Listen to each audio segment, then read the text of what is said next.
Hey everybody, my name is Shibby. I'm an esports colorcaster and Celestial ranked player in Marvel Rivals, and on September 12th, Season 4 of Marvel Rivals arrives, and I want to give you my recommendations on what heroes I think you should be playing when the new season drops. Now, I make videos like this pretty frequently on every major patch, and I have a pretty good success rate on predicting what the meta is going to be for every single role. So I'll give you my recommendations on what you should be playing for Vanguard, Duelist, and Strategist.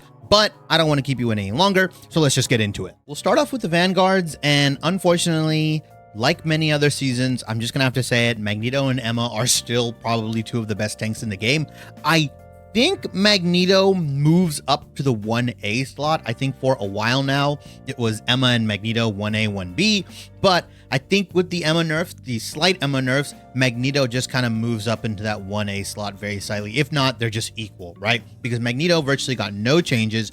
He's still one of the best defensive / utility tanks in the game, has a lot of good burst damage, still has the ability to one-shot supports out of their ultimate. And I think, like I said, with those Emma nerfs, it will be a little bit harder to play her, right? You have an 18-second cooldown on your diamond form. You also don't gain as much charge from shields. I'm still interested to see if that charge reduction works on Groot walls, because that can kind of bring Groot up as a potential soft counter. But realistically, it is still going to be Magneto and Emma. I still think they're the two best tanks in the game, but the power has evened out a little bit more between them. I also think we fundamentally are just going to see more Emma because stuff like Angela and Thor are going to be picked up more frequently. I'm not going to include Angela or really talk about her in a sense of where I think she fits in terms of how good she is or how bad she is, but I will use her popularity in terms of her being picked up as a reasoning as to why some of the other heroes I have from the Vanguard list are going to be picked up more, or, you know, I think you should be picking up more. But Magneto Emma, still very good. I still think you'll have a very good chance. We also have a very real possibility of like Magneto Angela versus like Magneto Emma compositions, right? These tank lines, assuming no one is banned, we'll see. I think Magneto pairs very well with Angela, simply because Magneto can still hold the front line as like a solo tank, quote unquote, while Angela is like flying around, doing her displacement shenanigans, right? Brawling in the back or diving in the back. And Magneto can still hold that front line. And the counter to that, I think, is just going to be Mag Emma, right? Emma is going to be very good at punishing Angela when she dives in, right? Going into diamond form, grabbing her, kicking her, making sure she's CC'd up. And I think that's kind of the tank lines that we're going to be fighting each other. Again, assuming none of these get banned. I'm probably still going to ban Emma, if not Magneto. I think banning one of those two tanks is going to be very valuable for you as a Vanguard if you don't really play any of them. A tank that you'll see come back into the fray or come back into popularity, as I anticipate, is going to be Thing, because I think he should rise in prio with people picking up Angela. And again, he also pairs up very well with Magneto. But what you'll notice is a lot of tanks pair up well with Magneto. Thing can't be displaced by Angela, and Thing will be good into the influx of Magik players that'll probably be coming in with those new changes. I think realistically, Thing is going to be really good at preventing Angela from doing a lot of her shenanigans, especially if we anticipate Emma Frost bans. Thing will be the next kind of tank in line to counter Angela, right? Mag Thing versus Mag Angela will probably be another tank line matchup that you'll consistently see. The addition of no Wolverine changes as well make Thing a good pick if he slips through the ban phase, right? If Wolverine, for whatever reason, doesn't get banned because he got no nerfs, nothing like that, Thing is very good in dealing with probably the influx of melee heroes we're going to see, right? Black Panther potentially coming back in because of the Hulk team up. I also think, like, again, Angela flying around, Thing can ground her. Oh, when Angela slams into the ground or slams onto your team, you can ground her, you can jump to your team, provide that damage resistance, and you can deal with Angela. I don't think he deals better with Angela than Emma necessarily, but he's still a very good option. And I think we should be seeing him a lot more because of the popularity of Angela and Thor as well, right? Thor does not have a lot of fun dealing with Thing as well. Now, Doctor Strange is in a very interesting spot because I think his priority rises as, you know, one of Emma, Angela, or Magneto get banned out. If Magneto gets banned out, obviously he's going to be the premier shield tank if you need one. If Emma gets banned out, you can more comfortably run Magneto Doctor Strange comps because you don't have as big of a fear as getting kind of like CC'd up by the Emma. I think Angela as well, it's really interesting because Angela has the ability to displace Doctor Strange and interrupt the ultimate and stuff like that, but you can't really take him off the map as long as the Doctor Strange is holding on to his, float ability. So I think Doctor Strange, again, depending on which of these heroes gets banned out, will kind of determine the kind of composition you will run. And you kind of have to make sure your DPS and your supports are also in line with that. If you are the sole kind of shield tank as Doctor Strange, you might need a little bit more healing. You might need the ability to brawl or poke a little bit more. If you're paired up with Magneto, you can kind of play him more aggressively, right? You can go in and use that extra burst cooldown on his E to actually go in and do a lot more damage because it got buffed. You also have a little bit less health, so you kind of have to be more mindful of how you're positioning, and Magneto obviously can shore up some of those mistakes and those weaknesses. I think Doctor Strange and Angela is probably the worst pair. Not that I'm saying Doctor Strange can't hold down the front line while Angela is doing stuff, but again, Magneto just does it better. But we may see Doctor Strange Angela compositions if Mag's getting banned out, and we see like Emma thing. Like it's really interesting. I think Doctor Strange, again, his power rises indirectly with what heroes are getting banned out, rather than him just kind of fundamentally being a good pick and a good hero into what we anticipate seeing in season 4. The Peni buffs just made her better on the defensive side of maps, right? Central Park, Symbiotic Surface, certain points on the convoy maps, right? You can really lock down areas because of how the choke points work. The ult buff is really nice, and I think the spider drones, now that they need to be properly respected, whether she's ulting or whether you walk into the webs and the nests, you actually have to respect it because it slows you so much. A 40% slow that stacks and resets is going to be a nightmare for tanks, right? If you are typically a tank player, a Vanguard player, Magneto, Doctor Strange, whatever, right? If you're walking into the nest to try to take it out because you don't have an angle on it, now you're going to get slowed by up to 40%. And as your team's backing away from the nest because they're faster and the spider drones are hitting you, the rest of Peni's team can focus you down because you're so much slower. You can't retreat as fast with your team. So now you become the prime target because you're going to be in front of everyone's crosshairs. So I still think she's a defensive juggernaut in the right situations, but I don't think this buff necessarily makes her better as like an offensive Peni, right? Or maybe you want to play her on control point. She's still good in the situations where she's always been good at. And these buffs, if you can get the right setup on control point maps, I've seen it happens all the time with really good Peni players. Once they get that setup going, she can be very, very hard to deal with. But I just think on control point and on certain offensive side of the maps, you're not really getting the most value out of Peni. Whereas now on defense, she just becomes so much better. Everybody is talking about Thor. And to preface this, objectively, Thor is better, right? Better ultimate. It's faster, it's got a stun, there's util on it. He's got a team up now with Angela that facilitates a lot of his dive needs and if he wants to dive into the backline. But I think the important thing to remember is that the same stuff that Thor struggled with last season and season 2, all this stuff, he still deals with that in season 4, right? Emma is still a very good pick that can shut down Thor, right? Nothing about Thor's new kit or buffs or everything like that stops what Emma does into him, right? If Thor dives in with Angela, sure, Emma has to make a choice. Do I prioritize the Angela or do I prioritize the Thor? Agreed. But that is still a decision that the Emma can make. And if she's deciding that I'm going to prioritize the Thor player and we're going to burn him down and then deal with Angela later, that's something that you still have to contend with. That was something I did contend with last season. That's something you're going to have to contend with this season. My anticipation as well of Thing becoming more popular because of Angela, there is a very real possibility that Thor Angela versus Emma Thing tank frontline compositions are going to be fighting off against each other. And the Thor Angela is going to have a much harder time dealing with Emma Thing than anything else, right? Magneto as well. You might want to pair up Magneto Thor, but again, Thor loses out on that team up. A lot of people are going to be wanting to test out that team up and see if it's actually worth investing into. If not, you might just see Thor Magneto being picked up a little bit more. And again, the same problems plague Thor from last season and season 2, where Emma is just a very good fundamental counter to Thor. Do I think Thor is better? Yes. I think that's an objective statement. I think you can really say that, yeah, he is better numbers wise. but is he going to do better in season 4 than he did in season 2 and 3? I think that's highly dependent on whether Emma is still relevant in the game. If Emma is absorbing bans, then Thor becomes a lot better of a pick. If Thing has to decide between Angela and Thor, then that becomes a really interesting kind of argument as to, like, can Thing as a tank deal with Thor Angela by himself, or is it going to be more of a collective team effort again, which again can mess with Thor because of his lack of defensive utility options. Hulk is a really interesting position because I don't think anything obviously in season 4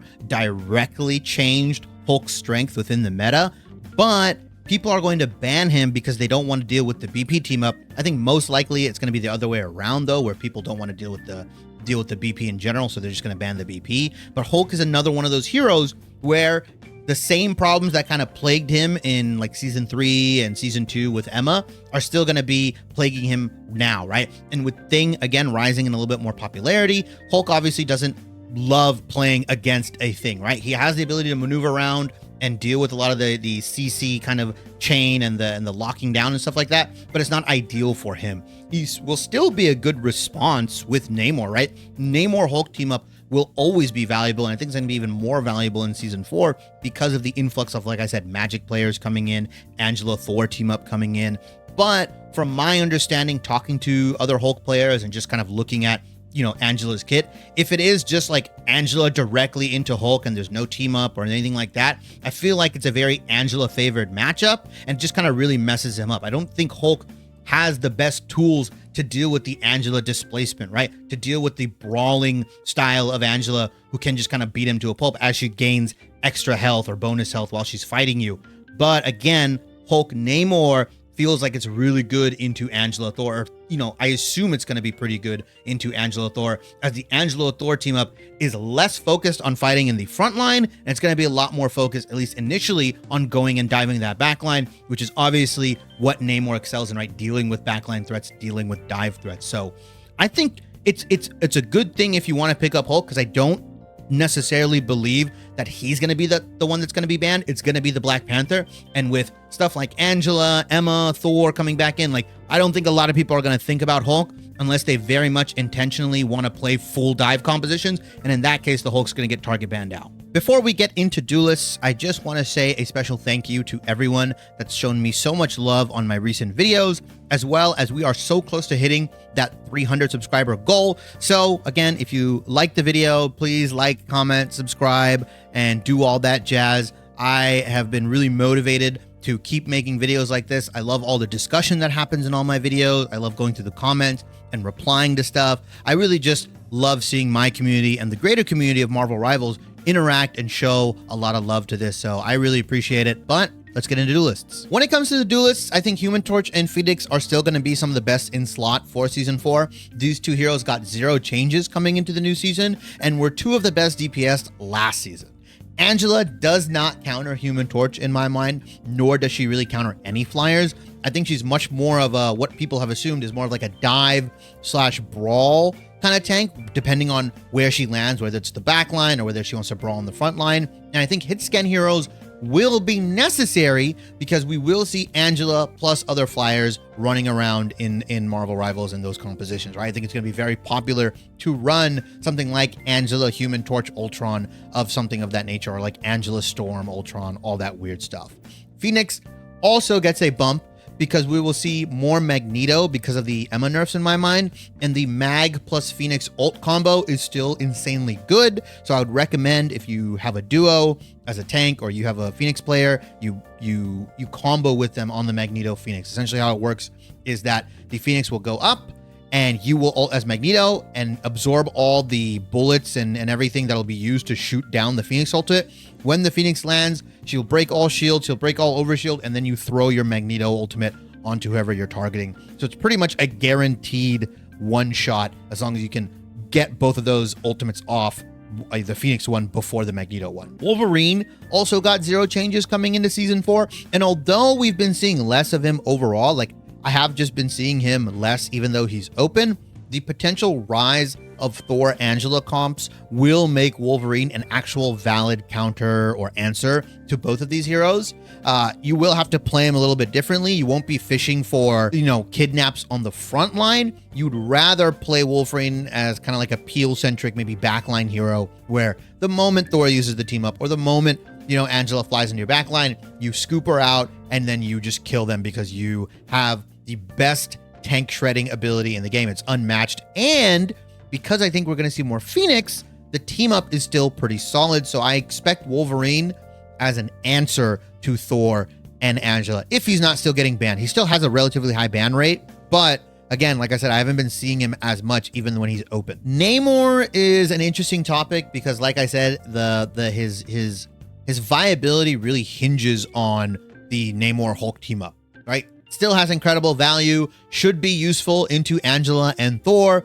Also, his anti-dive capabilities will be really helpful to deal with the influx of Magik players and just dive overall, right? It will be Angela, Thor, Magik. I think we'll be seeing that composition, at least in the beginning, a lot more than we'd like to. And because a lot of those heroes got buffs, or obviously Angela's a brand new hero that's going to be diving, you don't understand how to play against it just yet. So Namor is just a solid answer because of his anti-dive capabilities.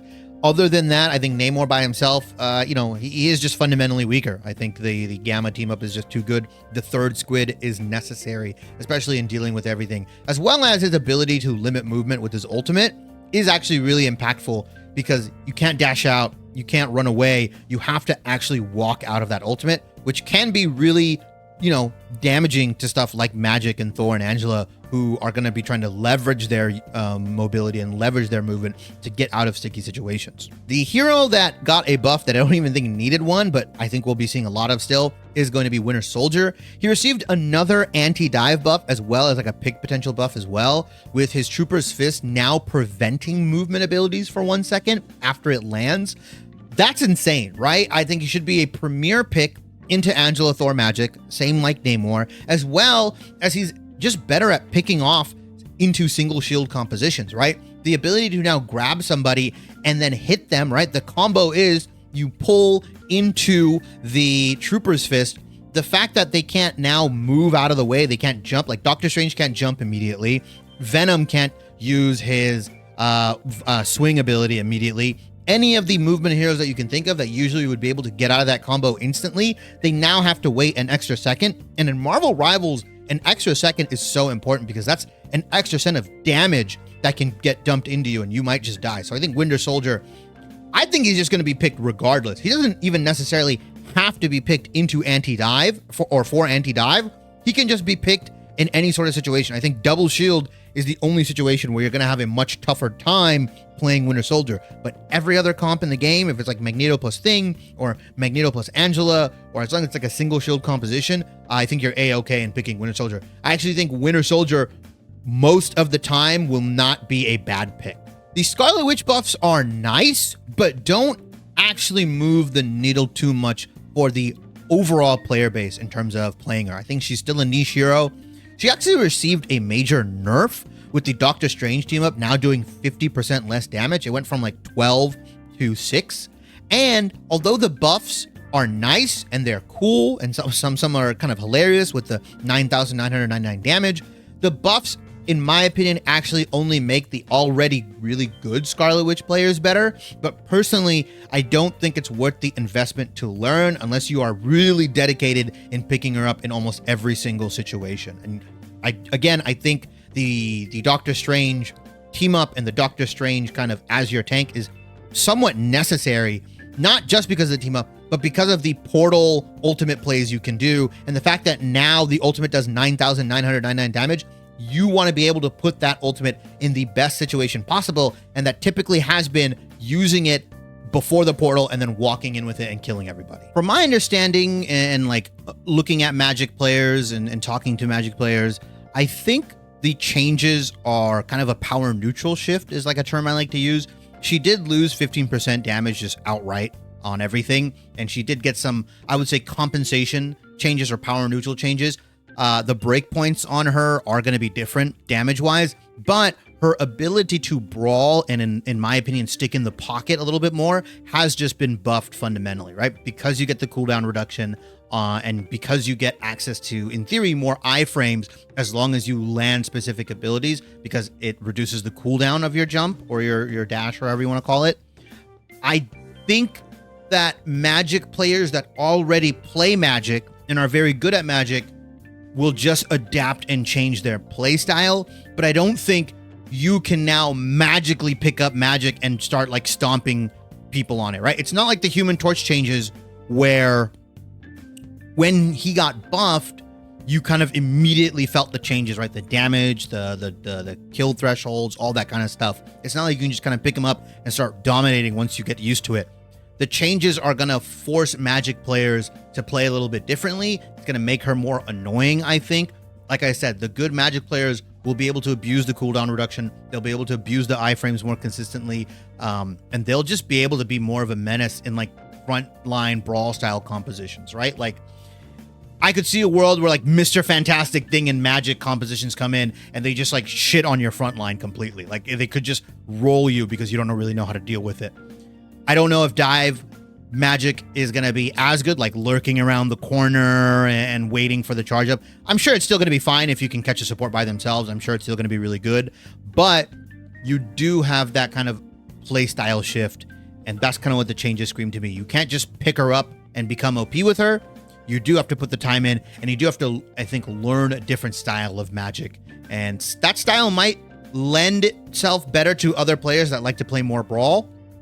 But I think like the dive, quote unquote, purists, people that play like Psylocke, Black Panther, stuff like that, I don't know if they're just gonna be able to pick up Magic and be like, oh, I'm just gonna play her because she's buffed and she's really good and she got like all these cool changes. I don't think that's gonna be the case. But I do anticipate a big influx of Magic regardless, because people are gonna see the changes and people are gonna pick them up. So that's why I like recommend stuff like Namor, Winter Soldier, Thing, all the anti-dive stuff, because I think you'll be able to farm Magics pretty consistently that just want to pick her up and try to play her with all these changes. Other notes on duelists, I think Punisher Hela are still pretty good. Both hit scans are still good, especially if Phoenix is banned. Punisher-centered comps, stuff that has like Mag plus Strange plus Punisher, can still hard carry games, right? It's worth using into other team compositions, right? Mag Thor, Angela Thor, all the other combinations you can think of. There is still a lot of value, in my opinion, of running the double shield plus Punisher composition. So if you play Phoenix, I'm sure you can play Punisher. I'm sure you can play Hela. If not, get in the range with them, learn them, because if you are going to be the go-to hit scan player, which is going to be needed, I think, in this new season because of Angela, because of all the stuff we're going to be seeing, yeah, I still think they're very good. Squirrel Girl, still good on maps that allow her to spam down chokes relentlessly. Like, still good on the maps that she was very good at. The damage from the primary actually got shifted into landing your stun now. Because the primary got reduced by 10 damage, but the stun got an increase of 15, it went from 35 to 50. Landing your stun is more crucial and more important from a damage perspective. Your breakpoints are going to be very heavily reliant on you landing the stun or landing the double stun combo. Mind you, the combo also got kind of nerfed because the cooldown on the reset, I mean, it's Mammal Bond, it went from 10 to 15 seconds. So you have to be a lot more mindful of how you're using your double stun and making sure that you time it to where you can hit the double stun consistently. Because again, the damage is shifted over. You still want to land direct hits. You still want to land your primary fires, but make sure you're landing your stuns. You can't get as much free kills, quote unquote. It is a small nerf, but I think it does make a difference in how you want to play Squirrel Girl in Season 4. Now we move on to the strategists. And as you know, I've been stating that there's a holy trinity of supports with Luna, Loki, and Cloak and Dagger. We may have to actually add an additional member with Invisible Woman, or she may actually end up taking Loki's spot, kinda. I think objectively, Invisible Woman got better. She got a buff to her healing in her ultimate. She has a new effect where it slows enemies within the range of the ultimate, not just inside. She's objectively a better support outright. Now, I don't think she's better than Cloak and Dagger or Luna, but I do think Invisible Woman can actually contend and be much more of a viable pick out of the support pool, right? Out of all the strategists, you don't have to force yourself to play Loki, Luna, CD every single time. I don't think anybody's going to get as mad or upset if you pick Invisible Woman, especially with the changes to her ultimate and just overall her kit and kind of the cool little buffs that she got. Now, again, I said Cloak and Dagger, I think, are still better options. I think running that support duo is probably going to be a better option. The 2-second nerf to Luna Snow's ultimate is good, but I think players will just adapt, and instead of, 12 seconds of uninteractive gameplay, we'll just get 10. Like, realistically, the Luna Snow players, when a DPS has an ultimate that lasts 12 seconds, they just have to tell their team, wait 2 seconds, and then I'm going to ult, and they just count, and then they ult, and the DPS ultimate gets countered. Luna Snow ultimate is still good at countering ultimates like Doctor Strange, Magik, like I mentioned, right? With the 12-second ultimate, you just have to wait. All these big DPS ultimates, Winter Soldier, all that stuff, are still countered by Luna Snow, and Luna Snow still has immense value for those 10 seconds. Cloak will always be good in my mind because the utility in Cloak form is just too good, right? The debuff, the iframe potential, the dagger healing plus bubble is still one of the best healing tools in the game. And like I mentioned, although the ult is still really good, the main issue with it is that it's just the easiest counter, right? Magneto ultimate, you can also like overload damage onto it potentially if you have like damage boosts and stuff like that. Like, Cloaks more often die in their ultimate or after their ultimate than any other hero I've seen. Maybe Invisible Woman was even back then, but I don't think it's going to be anymore. So that's like kind of the trade-off you get, but you have so much utility being able to switch through, and Invisible Woman kind of fills that role as well. The utility with the slow, the push-pull, the ability to deny ultimates, all that kind of stuff. I think she also has a pretty favorable matchup into Angela, which we're going to be seeing a lot of. The self-peel, as well as the interruptions in general, I think is going to be very important. So we might just see Invisible Woman as a direct answer to Angela comps. Loki is the really interesting one, because Loki lost healing and DPS efficiency by 20%, specifically for his clones, which can be a big deal, especially if it really does affect how fast his ultimate charges. Losing 20% healing directly affects how fast you charge your ult. And I think if that takes too long and we have like Cloak, Invis getting it faster and more frequently, more consistently, then he drops in priority.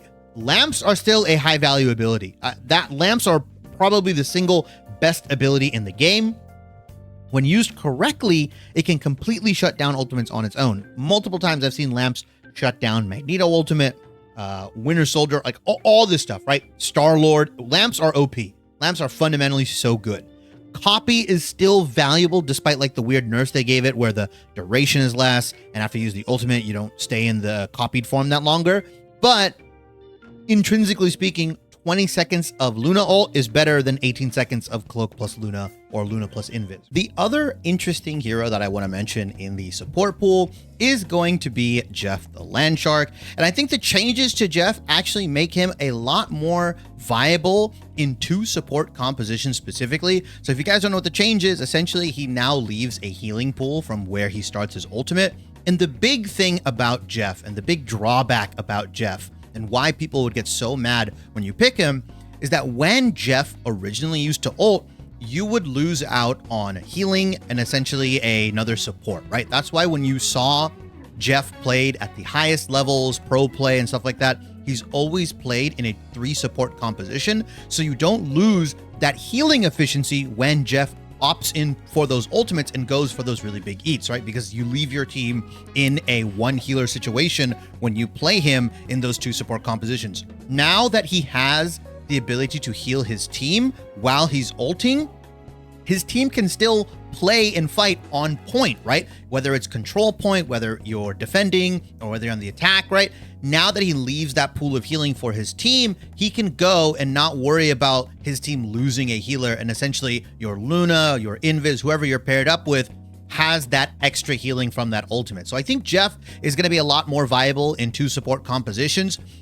People are probably still going to want Luna, Loki, or like Invis Cloak and Dagger, or Luna Cloak and Dagger. Like, they're going to want to opt in for another support because obviously the healing from that Jeff ultimate is nowhere near as powerful as something like a Luna, Cloak and Dagger and stuff like that. But I anticipate that the already really good Jeff the Land Shark players, or the ones that are already able to hit those high ranks, are only going to get better, right? Now they can run a 2-2-2 composition and their team doesn't have to feel bad about it. And it's going to be up to how your team actually uses the Jeff ultimate healing, whether it's on point, cart, whatever. And it's now the onus is on, okay, I've provided healing for my team. There's a healing circle. Now I have to capitalize on my ultimate and, you know, eliminate multiple members, right? That's where the big value comes with Jeff ultimate, is that he can turn a 6v6 into a 6v3 or a 5v3, right? Give your team the man advantage. And now, even if he jumps off potentially, you're still gonna be able to have that healing until he gets eliminated, from my knowledge. So I really like these changes. I think Jeff is gonna be really cool, and I hope that he gets kind of picked up more and has less of a stigma against him in these 2-2-2 compositions. Hey everybody, thanks for watching. If you enjoyed the video, please like, comment, subscribe, and hit the bell for notifications, as that all helps me out a ton. I try and respond to every single one of the comments in my videos because I generally do appreciate you guys taking time out of your busy schedules to leave one, as well as I love interacting with my own community. If you want to see more of my content, I stream over on Twitch about 3 to 4 times a week, starting around 7 p.m. PST. Over there, you'll get unedited versions of my videos, as well as we go over gameplay reviews, patch notes, and you guys can ask questions in the chat, and I respond pretty quickly. If you care more for short form content, I upload daily on both YouTube Shorts and TikTok. Over there, you'll get condensed versions of my videos, as well as stream highlights and my general thoughts on the game. All of that will be in the description box below, as well as a pop-up that will show up on the right side of the screen here, telling you where to go and all my handles. I really do appreciate all of you, and I hope to see you guys in the next video.